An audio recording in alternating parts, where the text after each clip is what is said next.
we cannot have almost 50% of our collection going to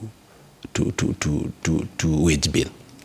47% is a crisis if unmasked. And that is on the national side. On the county sides, some counties are going all the way to 75% on the wage bill and leaving less than 10% for their development budget. So it's a crisis.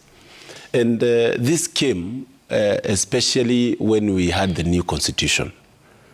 Our constitution looked more of balance and opportunities in government rather than the development side of the nation. So while I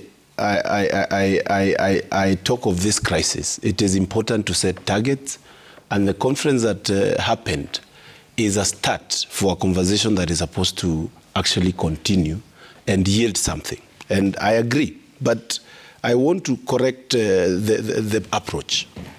We have to approach this in a policy perspective, because it is easier said than done.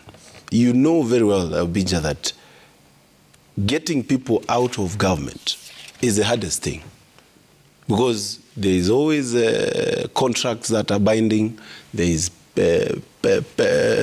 permanent and pensionable staff that you can't fire. So it's not something that we can say it will be solved in a day. But we need to introduce a policy on issues of wage bill control, and also embrace technology and issues to do with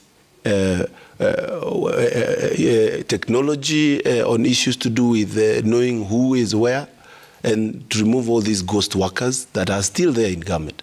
And it is the national government has come on the issues of ghost workers. County government is even worse, because this is an accumulation of people after a long period of time.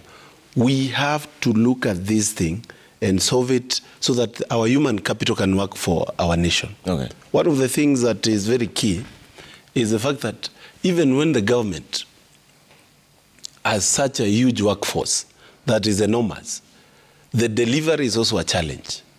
There are some departments in government that require more human resource. If you look at teachers, we have a shortage. But you'll hear we have some low-caste council that was there in 1970s, and they're still in office today because they're supposed to be there. We have some companies in government that people receive salaries and they do nothing, and they don't even get a budget line. Numeric, what machine, some institutions in government need to go. We need to lean our work to what the government is doing, and also ensure 100% delivery on who is working. And that is the only way we can be able to get the right workforce for our people.